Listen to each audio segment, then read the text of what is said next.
जैसे रामायण में चौपाई आप कहते हैं कि एक चौपाई को कई कई बातों में व्याख्या की जा सकती है, हाँ, तो वो तुलसीदास जी का अर्थ है या अपने लगाए हुए अर्थ है? नहीं नहीं, अपने लगाए हुए नहीं है। अब ये अर्थ तुलसीदास जी क्या कहना चाहते हैं वो उनका अपना अभिप्राय है, और हम वहां तक पहुंचे हैं नहीं पहुंचे हैं वो बात व्यक्ति, मैंने बताया ना, वो व्यक्ति नहीं, वो अपना हमारा अनुमान सही है गलत है कैसे निर्णय हो? मैं तो अपनी कथा में एक ही बात कहता हूँ, मेरा विचार ऐसा है, आप कहाँ तक समझते हैं, अच्छा लगे तो स्वीकार करें, अगर अच्छा नहीं लगता है तो वो आप ठीक, जो जितना ठीक समझे। मैं अपने आप को पूर्ण रूपेण विवेकी मान लूं, क्या मैं जो कह रहा हूं वही ठीक है, ये तो अहंकार है ना। तो एक समकक्ष संतों में भी भिन्नता हो सकती है किसी मत पर? नहीं नहीं, मत पर तो भाई प्रारंभ काल से ही भिन्नता तो हुई। तुलसीदास जी ने रामचरितमानस के प्रथम बालकांड में ही लोगों ने कहा कि भगवान राम ठाकुर जी कहाँ मिलेंगे, अपनी बात रखनी है।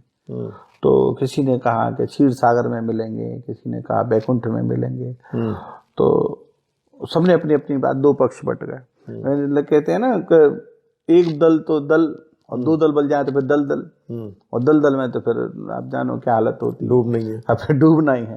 तो वहां फिर भगवान शंकर से समझ, जब दोनों में विरोध होने लगा, दल दल बनी, तो फिर तो कोई निकालने वाला चाहिए ना, सदगुरु। तो फिर भगवान शंकर के पास गए, तो शंकर जी ने कहा कि भाई ठाकुर जी, मेरा अपना मानना है कि हर व्यापक सर्वत्र समाना, प्रेम ते प्रगट होए मैं जाना। मैंने ऐसा जाना है कि ठाकुर जी सर्व जगह है और प्रेम से पैदा होता है। देखिए ये जान लेना ज्ञान है, परमात्मा प्रेम से प्रकट होता है, ये ज्ञान है, और प्रेम से प्रकट कर लेना ये विज्ञान है।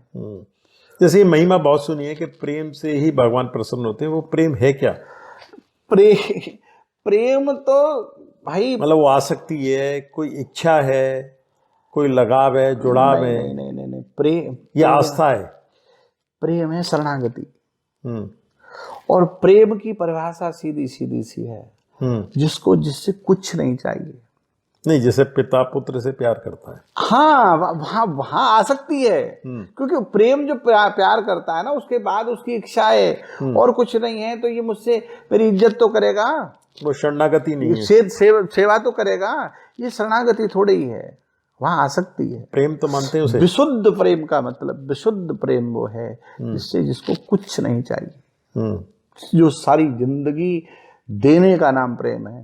अगर हम बराबर में बदले में कुछ भी चाहते हैं, कुछ इसका एग्जाम्पल मैं तो ये चाहता हूं कि अगर रामायण में कोई है, नहीं, कितने लोग मतलब सब, किसी ने भी, मैंने कहा ना, अगर जो प्रेमी है वो ठाकुर जी से चाहता नहीं है, अगर चाहता है तो वो प्रेमी नहीं है। भरत जी का प्रेम मान सकते हैं। हाँ, भरत जी ने कहा ना, कुछ नहीं चाहिए, स्पष्ट दुनिया ये कहती है कि मुझे ये चाहिए, लेकिन भरत जी ने कहा मुझे ये चीजें नहीं चाहिए। नहीं, उन्होंने कहा मतलब भगवान के चरणों में ही प्रेम चाहिए। नहीं, अर्थ न धर्म न कामर गति न चाहूं निर्माण, जन्म जन्म रति राम पद। प्रेम रति बनी रहे, वो मुझसे प्रेम करे, बिल्कुल जरूरत नहीं है, वो नहीं चाहिए। वो ये तो सौदा हो गया ना सर। ये तो मैं आपको अपना मानूं, मैं आपसे कंडीशन रखूं कि तुम भी मुझे अपना मानो, ये तो महाराज जी आप मुझे प्रेम करें। हाँ, ये तो शर्त हो गई। ये तो शर्त हो गई। प्रेम में शर्त थोड़ी होती है, प्रेम में तो समर्पण होता है। गोपियां भगवान कृष्ण के वृंदावन से, मथुरा से वृंदावन की दूरी कितनी, दिन में 2 बार 3 बार वापस आया जा सकता है, लेकिन एक बार भी कोई गोपी भगवान कृष्ण के पास तक नहीं गई। कारण ये रहा कि जिसमें हमारे ठाकुर की प्रसन्नता है, वो हमारे जाने से उसको अगर संकोच भी हो गया, ये विशुद्ध प्रेम है।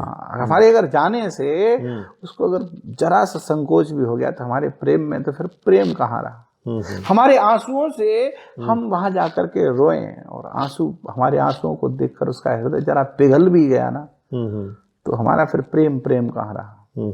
वो तो राजी है उसी में जिसमें तेरी रजा है। तो ये कष्ट देने में ही मजे हैं, तो यार हम भी उसी में राजी हैं। भरत जी के अलावा और कोई भी चरित्र ऐसे हैं जिसको आप विशुद्ध प्रेम की संज्ञा दे सकते हैं? देखो, रामायण में तो ऐसा कौन है जिसको विशुद्ध प्रेम नहीं है, जिसको ठाकुर जी मिले हों, और परमात्मा जिसको मिला है वो विशुद्ध प्रेमी को ही मिला है। अब भक्ति के कितना प्रकार हो सकता। एक बहुत सुंदर, मैं आपको नई बात बताऊं, एक मैं गया था यहाँ हरिद्वार से ऊपर कंखल की तरफ गया था वहां, तो वहां मैंने देखा कि एक अंदर कुटिया में एक स्वामी जी रहते थे। कुटिया उटिया क्या थी, झोंप फूस सा बना रखा था। उस फूस पर उसने वो एक शीशा था, बाल पूरा बुरी तरह पूरा जंजाल बना हुआ, और वो बार बार उसको शीशे को उठाए और शीशे को कैसे देखें, शीशे को उठाए वो बार बार देखें, और फिर वो इतनी छोटी सी कंघी टूटी हुई वो उसको बार बार बालों कैसे करने लगे। तो मुझसे नहीं रहा गया, तो मैंने पूछा कि महाराज जी ये समझ में नहीं आया, आपको मैंने भजन करते नहीं देखा, राम राम रटते नहीं देखा, फिर ये सब कंघी शीशा क्या। तो समझने के लिए उन्होंने कहा बेटे समझ से जरा परे बात होगी, लेकिन मैं ये जो करता हूँ, मैं अपनी शकल देखता हूँ ठाकुर जी की, अपनी शकल के मैं देखना चाहता हूँ कि मेरी शकल इतनी गंदी तो नहीं हो गई है कि मेरे ठाकुर जी मुझे देख करके वापस चले जाए। प्रतीक्षा है परमात्मा को, कहीं ऐसा तो नहीं हो गया हूँ जो मुझे ठाकुर जी आने से पहले मुझसे डर करके चले जाएं, तो बालों को ठीक करता हूँ, जबकि जंजाल बन चुका है। ये भी भक्ति। अब इसको कौन सी भक्ति का आप रूप देंगे आप, इसको कौन सी भक्ति कहेंगे आप? क्या ये इसको कुछ क्या संसार, ये तो प्रेम से भी ऊपर की, मतलब इसको क्या कहेंगे आप? ये क्या क्रिया है? अल्लाह सबका अपना अपना अलग अलग भाव है, और जिसको जो अच्छा लग रहा है, लेकिन खेल केवल इतना है, श्रद्धा पूरी, भरोसा पूरा, प्रेम पूरा, समर्पण पूरा। महाराज जी चलते चलते भक्ति और ज्ञान के बारे में कुछ प्रकाश डालें। देखिए भक्ति और ज्ञान का ऐसा है ना, मैं आपको बताया, ज्ञान है जानना, भक्ति है समर्पण। नहीं, कहीं कहा गया है दोनों एक ही हैं। नहीं, भक्ति और ज्ञान, देखिए भक्ति के बिना या ज्ञान के बिना भक्ति नहीं हो सकती। हाँ वही भक्ति ज्ञान के बिना भक्ति, जब तक जानोगे नहीं तब तक प्रेम नहीं, और जब तक प्रेम नहीं तब तक भक्ति नहीं। जब तक हम किसी को जानेंगे नहीं तब तक प्रेम कैसे प्रकट होगा किसी के प्रति। तो भक्ति के बिना, ज्ञान के बिना भक्ति संभव नहीं है। लेकिन ज्ञान केवल ये है कि श्लोक याद कर लेना, या रामायण में जैसे राम जी ने भक्ति को श्रेष्ठ माना है ज्ञान को? नहीं, ज्ञान को श्रेष्ठ जरूर, रामचरितमानस के साथ तो ज्ञान को श्रेष्ठ माना है। हाँ। लेकिन भक्ति भी निम्न नहीं है। और उन्होंने ज्ञानी तो मेरा स्वरूप ही है, बिल्कुल स्वरूप है। हाँ। लेकिन ज्ञानी, हम किसको ज्ञान मान रहे हैं, हम ये तो समझने का सौदा है। जानकारी को, हाँ हमने जानकारी को ज्ञान मान रखा, वो गलत है, वो गलत है। ज्ञान का मतलब यह है कि हम अपने आप को जाने कि हम क्या हैं। ईश्वर अंश जीव अविनाशी, चेतन अमल सहज सुखराशि। तो हम अपने आप को जाने कि हम वो हैं जो वो है। लेकिन हमने किसी मैकेनिज्म को तो मान लिया, हाँ, ये ज्ञान है, पर वो जानकारी है, वो ज्ञान अलग ज्ञान है। लेकिन ज्ञान अलग चीज है और ये जानकारी अलग चीज है। हम लोग जानते हैं, ज्ञानी नहीं हुए। ज्ञान का मतलब ये है कि हम अपने आप को समझें कि हम कौन हैं। अब जैसे नवदा भक्ति बताई गई है, तो उसमें सबसे सरल जो आज कलयुग में आदमी निभा सकता है वो कौन सी हो सकती है? भजन। तो भजन क्या है? वो नाम जप पे भजन है, गीत गाना भजन है, या भगवान से प्रेम करना भजन है? देखिए भजन भज शब्द से बना है। भजन शब्द का मतलब है भजना अंतःकरण से। पहली स्थिति नाम जप, नाम भी अपने आप में एक जाप है। मंत्र महामन विषय ब्याल के, मेटत कठिन कोंक भाल के। वो नाम जब भी, भगवान राम का नाम भगवान राम के कई स्वरूपों से ज्यादा बड़ा है। नाम जप। हाँ, देखिए एक कहानी आपने सुनी होगी, एक सुकेतु नाम का राजा हुआ। सुकेतु को एक बार नारद वहां मिले, तो उन्होंने कहा कि सबको प्रणाम करना। नारद जी ने कहा सुकेतु से कि तू सबको प्रणाम करना, तू विश्वामित्र को प्रणाम मत करना। सभा में जाके सबको प्रणाम करना, विश्वामित्र को मत प्रणाम करना। तो सुकेतु गया, सुकेतु ने सबको प्रणाम किया, विश्वामित्र जी को प्रणाम नहीं किया। जब विश्वामित्र जी को प्रणाम नहीं किया तो सभा में सबसे अधिक जात अपमान, सब संतों के बीच में बैठे हुए उनको प्रणाम नहीं करे, और गुरु है साहब, तो उन्होंने भगवान राम के पास गए, भगवान राम से कही कि आज तो मेरा अपमान हुआ, और अपमान हुआ नहीं है, करवाया गया है ना, और करवाया भी क्या किया है साहब, जानबूझकर। तो भगवान हमने कहा कि आपका कौन अपमान कर सकता है, तू मुझे वचन दे तो बताऊं। तो बोलो क्या कहूं, बताओ तो सही, क्या मैं बताऊं तब तू मुझे वचन देगा, तू उसको सुबह मार देगा, सुकेतु को। तो उन्होंने कहा कि बताओ तो सही आप। अच्छा ठीक है, मैं आपको वचन देता हूं कि मैं कल उसको मार दूंगा। तो उसने कहा कि सुकेतु ने ऐसा किया। भगवान राम ने सुकेतु के लिए वहां से लिया रथ और चल दिए सीधे वचन के। हाँ, वचन क्या सभा में उसने मुझे प्रणाम नहीं किया। तो सुकेतु को मारने के लिए गए तो सुकेतु मिला नारद जी के पास। नारद जी से कही महाराज भटकता डोला सब जगह। तो नारद जी से कही कि महाराज आपने तो मरवा दिया मुझे, ये क्या करवा दिया, भगवान राम से ही विरोध करवा दिया, अब क्या करूं, मैं तो मर जाऊंगा, अब आप ही रक्षा करो। तो भगवान ने, नारद जी ने कही कि काम कर, तू माता अंजनी से मिल, और वो अगर तुझे रक्षा का वचन दे दे तो बच जाएगा। तो सुकेतु गया वहां जाकर और रोए सो रोए कि माँ मुझे कोई मार देगा, मुझे कोई मार। तो उन्होंने कहा कि सुकेतु ने, मुझे बता तो क्या हुआ, हाँ तुम मुझे वचन दो कि तेरा बेटा मेरी रक्षा करेगा तो मैं तुझे बताऊं। तो अंजनी ने बहुत जब रोने लगा सुकेतु, तो अंजनी ने कहा मेरा वचन है, जा, मेरा हनुमान तेरी रक्षा करेगा। और माँ ने वचन दे दिया। अब हनुमान आए तो उन्होंने कहा कि अंजनी ने कही अब कौन मारने वाला है, तो भगवान राम मारने वाले हैं, हो गया काम, अब क्या करूं। स्वामी और उधर स्वामी और सेवक, बड़ा खतरा। तो फिर हनुमान जी आए। तो हनुमान जी के सामने अंदर जाने अंजनी मैया बैठी थी, तो प्रणाम किया हनुमान जी ने। तो कहा कि आज तू मुझे वचन दे कि मैं तू जो तुझसे मांगूंगी वो देगा। तो उन्होंने कहा माँ कमाल करती हो, सब कुछ करने के लिए तैयार हो, तो मैं जो मांगूंगी सो दे। हाँ मैंने इसको वचन दिया है तो उसकी प्राण रक्षा करेगा। तो लो राम कसम, मैं इसकी प्राणों की रक्षा करूंगा। अब ये बताओ कि मारने कौन आने वाला है। तो सुकेतु ने कहा भगवान राम। बड़ा धर्म संकट के, अब स्वामी और सेवक का गड़बड़ हो जाएगी, विरोध। तो उन्होंने कहा कि एक ही समाधान है, सामने मैं खड़ा हूं, एक ही काम करना है, राम राम रटना है केवल, रुकना नहीं है, ये ध्यान रखना। बीच में अगर रुक गया तो भगवान राम का बाण से मैं तुझे रक्षा नहीं कर सकता, रुकना नहीं, नाम बचा सकता है। हाँ। तो सुकेतु, भगवान हनुमान जी आगे हाथ जोड़े खड़े, राम राम राम राम रटने, और उधर सुकेतु।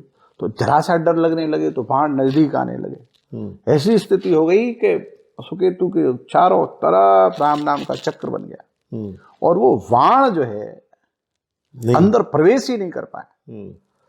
तो फिर उसके बाद भगवान ऐसा कहते हैं कि उसी समय विश्वामित्र जी महाराज आए और नारद जी आए।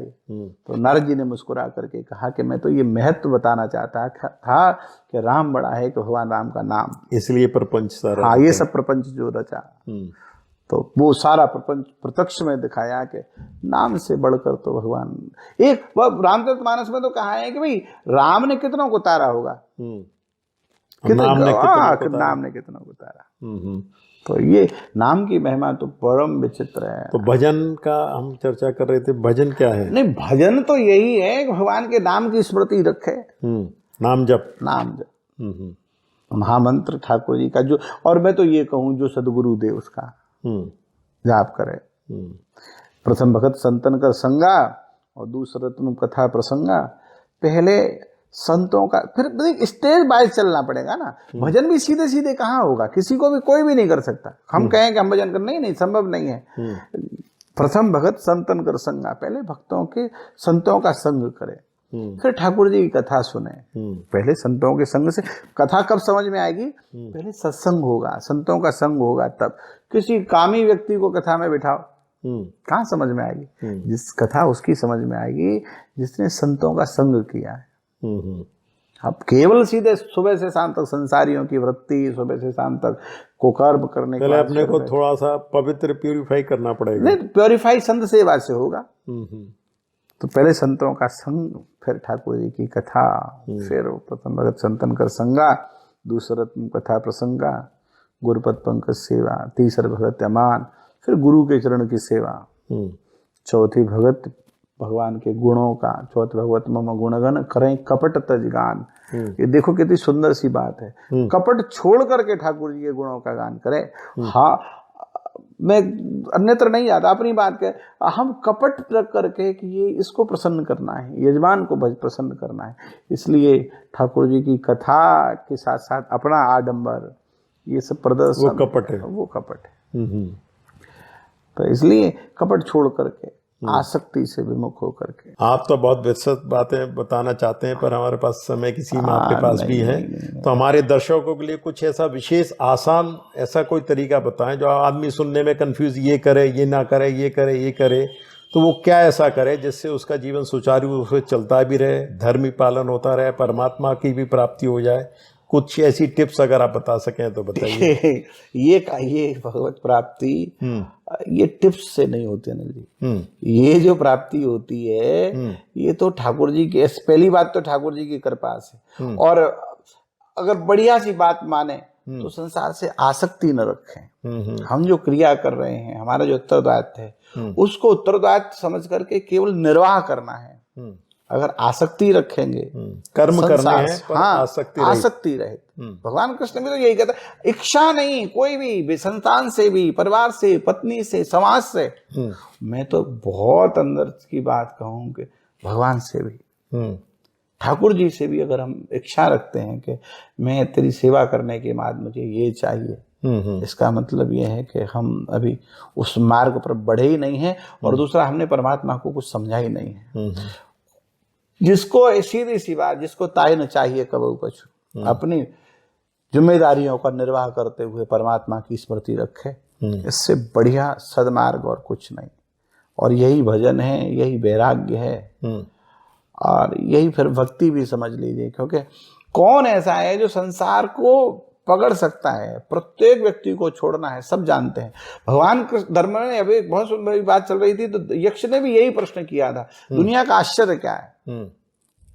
धर्मराज युधिष्ठिर से कहा था, तो उन्होंने कहा कि प्रत्येक व्यक्ति प्रत्येक क्षण काल के मुंह में जाता हुआ प्रत्येक को देख रहा है, लेकिन अपने आप को स्थिर समझता है। मैं नहीं जाऊंगा। हाँ, सबको जाना है, मेरा नंबर नहीं आने वाला। ये दुनिया का सबसे बड़ा आश्चर्य है। चलिए, आपने हमारे जो भी अटपटे सही सवालों का यथोचित उत्तर दिया, तो हमारे चैनल के लिए 2 शब्द बोलना चाहेंगे? नहीं, ये अच्छा विचार है, आपकी क्रियाएं अच्छी हैं, और मैं तो ये सोचता हूँ कि दुनिया बड़े बड़े राजनेताओं के, अभिनेताओं के, हम जैसे पागलों के भी कभी कभी इंटरव्यू करते हैं, तो महाराज जी शर्मिंदा कर रहे हैं आप। नहीं, ऐसा नहीं, इससे अच्छी बात है। क्योंकि कभी कभी हम तो एक बात कहते हैं, हम तो पागल हैं, पागल ही अच्छे हैं। इस दुनिया में होशियारों की कमी नहीं है, और ठाकुर जिसको भी मिला है वो पागलों को ही मिला है, होशियारों से बहुत दूर रहता है। ठीक है, ज्यादा होशियार आदमी भगवत प्राप्ति नहीं कर सकते। चलिए महाराज जी, बहुत बहुत धन्यवाद, आपने अपना बेशकीमती समय में दिया, और हम आशा करते हैं कि आप अपने पथ पर निरंतर अग्रसर होते हुए वो प्राप्त करें जो आप चाहते हैं। श्री राधे। धन्यवाद।